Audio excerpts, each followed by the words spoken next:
Welcome to the Missing Lens, brought to you by MSME Success HQ, and I'm Ganika, bringing you the CEO Advisory Lens. Here we don't talk about growth as just increasing sales or adding capacity or hiring more people. We talk about the problems large organizations have already figured out, while MSME are still trying to solve them inside their own businesses every single day in their own ways. So today, let's start with a question.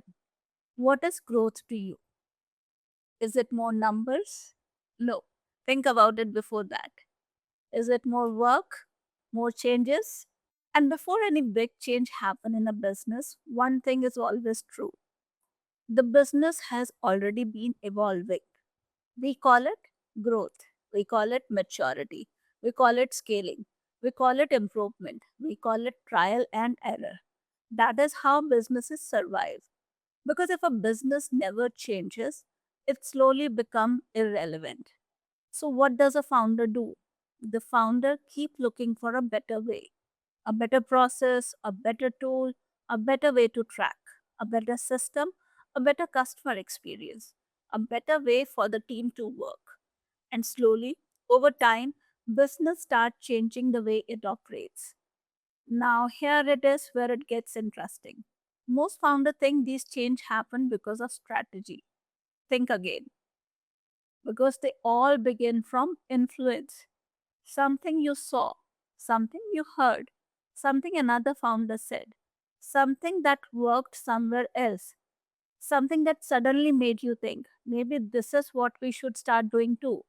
And that moment is very important because from that single thought, the business slowly starts changing the way it operates. A new review style, a new tool, a new reporting format, a new process, a new expectation from the team. And honestly, this is happening in every business you can think of.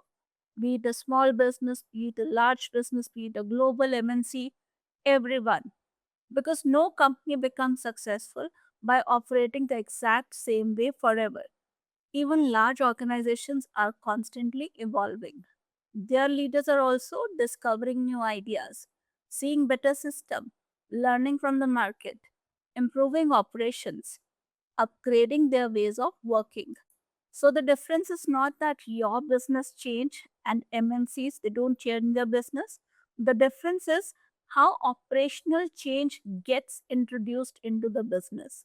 And that is why where most Indian founders unknowingly create chaos while trying to create growth.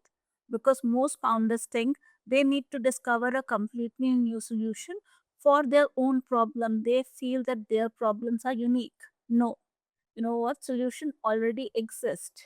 Real challenge is not discovery. It is how you adapt proven thinking to your own business reality. Because your business may not have global teams or thousands or lakhs of employees or enterprise complexity. But the way operational chaos begins, the way founder dependency increase, the way teams stop taking ownership, the way business start feeling stressful as it grows, that pattern is exactly the same. And that is today's missing lens. Now, let's go one layer deeper. How does this idea of change actually enter a founder's mind? Very rarely does a founder wake up and say, today I will completely change the way my business operates. Do you do that way? No. It usually starts much earlier. Something in your business is feeling slow. Something is not scaling. The team is not responding properly. Follow ups are weak, visibility missing.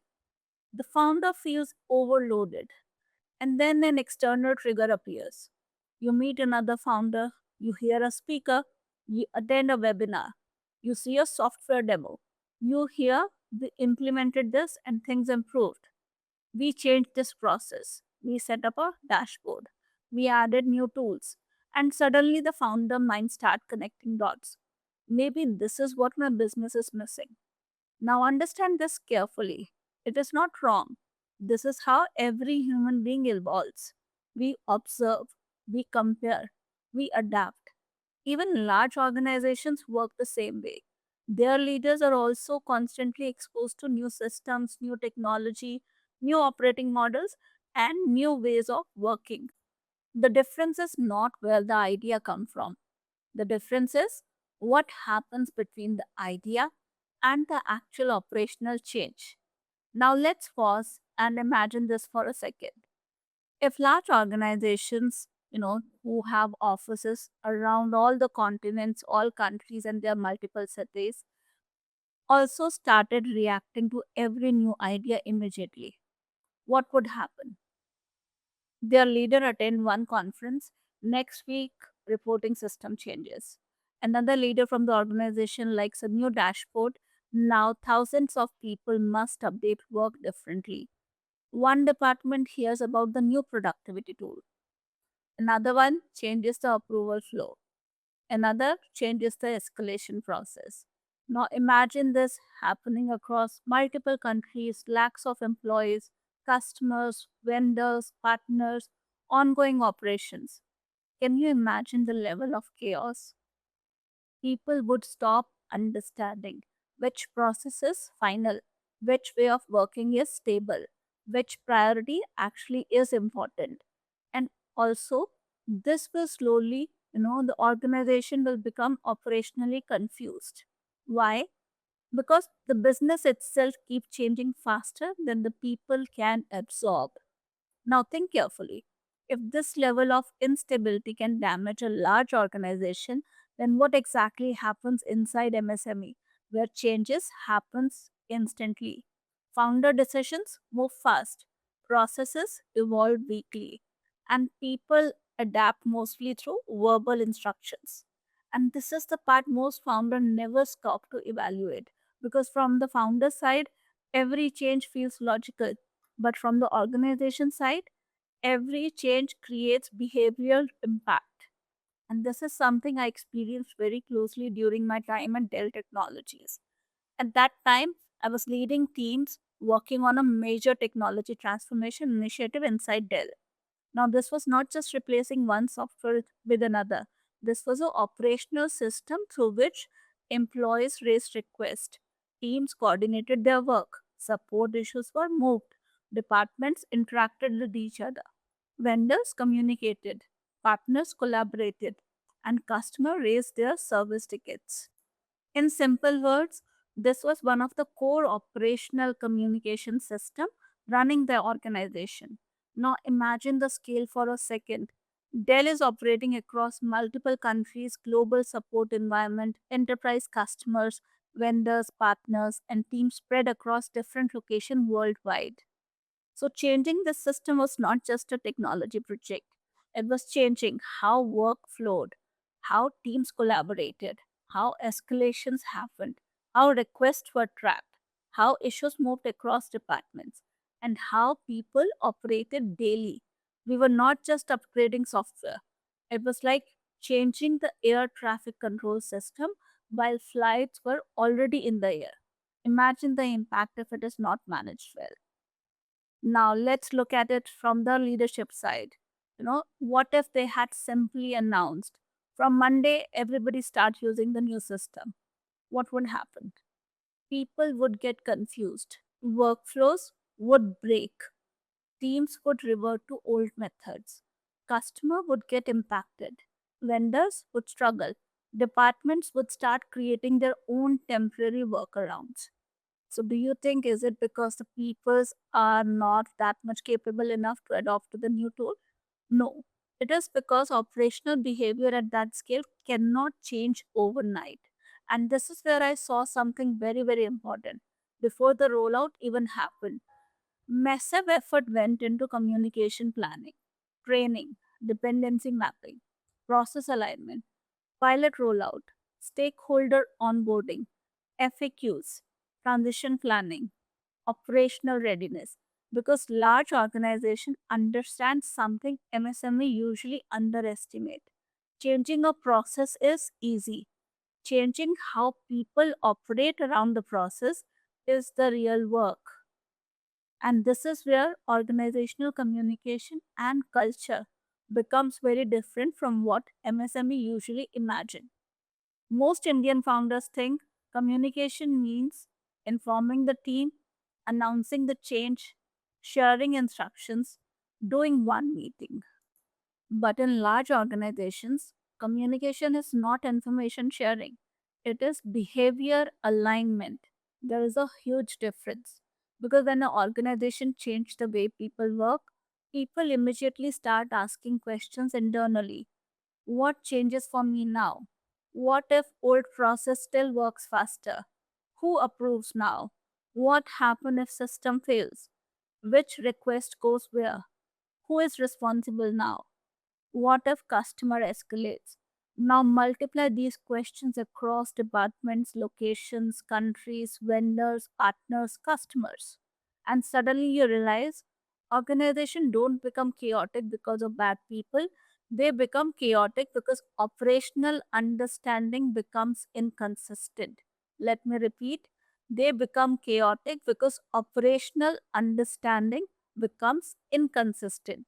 And this is exactly why large organizations spend enormous amount of effort on organizational communication, not to inform, but to stabilize behavior. So before change happen, communication starts early. Leaders align first. Managers are trained separately. FAQs are prepared from expected resistance. Pilot teams are observed. Transition support is created. Escalation paths are redesigned. Behavior expectations are clarified. Remember, at the end of the day, we are working with humans. So, large organization know something very deep. Under pressure, people fall back to familiar behavior. So, if transition is unclear, organizations silently return to the old ways of working. Now, this is where culture becomes very important. Most founders think culture means motivation, loyalty, discipline, positive environment. Do you also think the same way? Let me tell you the truth. At scale, culture means how consistently does the organization behave when things are changing. That is the real culture. Because culture is not what people say in meetings. Culture is what people trust, what behavior feels safe, what gets repeated automatically, and how teams operate when founder or leadership is not personally monitoring everything. And if communication is weak during change, culture becomes unstable. Different teams start operating differently. Temporary workarounds become permanent. People stop taking processes seriously. Employees wait for verbal confirmation. Departments create their own unofficial methods. And slowly, organization loses its operational consistency. Now, here is the dangerous part for most Indian founders. This exact thing starts happening even in team of 5 people, 100 people, or 50 people, or 500 people. But founders don't notice it early because they are still manually compensating for the instability themselves. And then one day they suddenly feel, as my business is growing, everything becoming chaotic for me. Is it true? No. Instability was already there. Growth has simply exposed it. Now, this is where MSME unknowingly create their biggest invisible growth ceiling because founders genuinely believe they are building a very progressive culture. Fast moving, adaptive, open to change, always improving. And honestly, today's startup ecosystem influences us heavily. We constantly hear move fast, fail fast, iterate quickly, pivot fast, don't overthink, speed matters. And in startup environment, especially at early stage companies, some of this thinking works because experimentation itself is part of the business model. But when you are running an operating business that is established with customers, delivery commitments, teams, workflows, vendors, dependencies, operational rhythm, that means people are involved, then every change affects human behavior underneath. And this is the part most Indian founders underestimate because founders think we are becoming agile, adaptable, but many times the organization experience instability. There is a huge difference. When way of working keeps shifting, people stop trusting the processes. Teams wait before they fully adopt anything. Middle management creates some temporary workarounds. Execution becomes personality dependent, and operational memory never stabilize. Slowly, the business develops as invisible behavior pattern. Wait first, this may change again. Now think how dangerous this becomes at scale. Because culture is not what founder announce. Culture is what employees start believing about how the business actually operates. And many India founders unknowingly create culture where urgency becomes normal, temporary becomes permanent, verbal instructions override system, founder preferences override process stability, and every new idea creates another operational shift. Now, from the founder side, this feels like growth, but from the organization side, it feels like constantly changing ground beneath their feet. And over time, this becomes an invisible growth ceiling. Not because the business lacks opportunity now, but because operational trust inside the organization never fully stabilizes.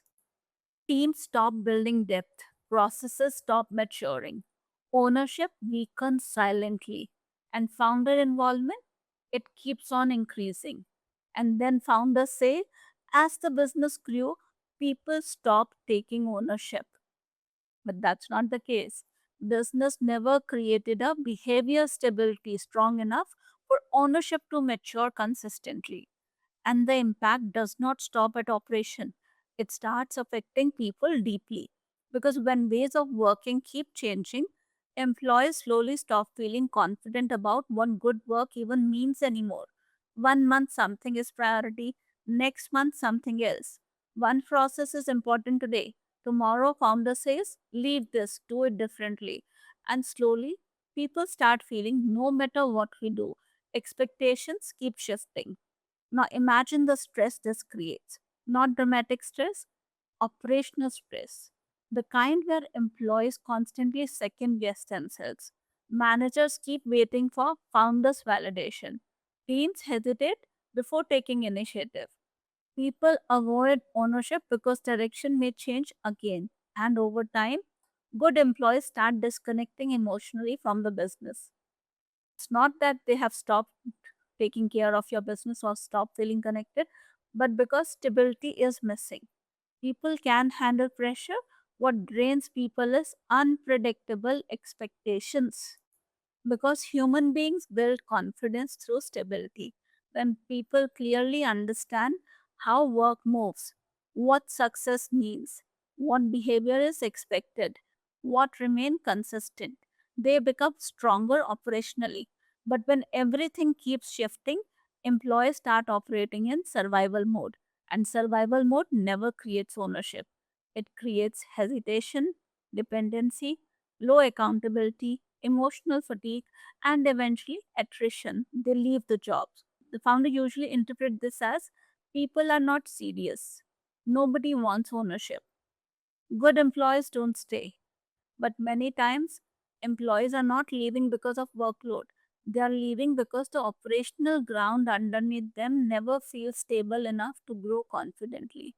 And at the founder level, this feels very different. You don't sit there thinking my organization behavior is unstable. No founder thinks like that. What founder actually feel is, why do I still have to push everything personally? Why does every team need constant follow-ups? Why does ownership disappear after few weeks? Why does every new system slowly collapse? Why do good people leave after some time? Why does the business feel stressful even after hiring more people? And slowly, the founders start carrying more and more operational load again. Why do you think so? It is because business underneath is not stabilizing operationally, and this becomes dangerous during scale because now more customers are involved, more money is involved, bigger teams are involved, and larger commitments are involved. But the organization underneath is still reacting faster than it is absorbing, and that becomes an invisible growth ceiling. This is exactly why diagnosis matter more before scaling further.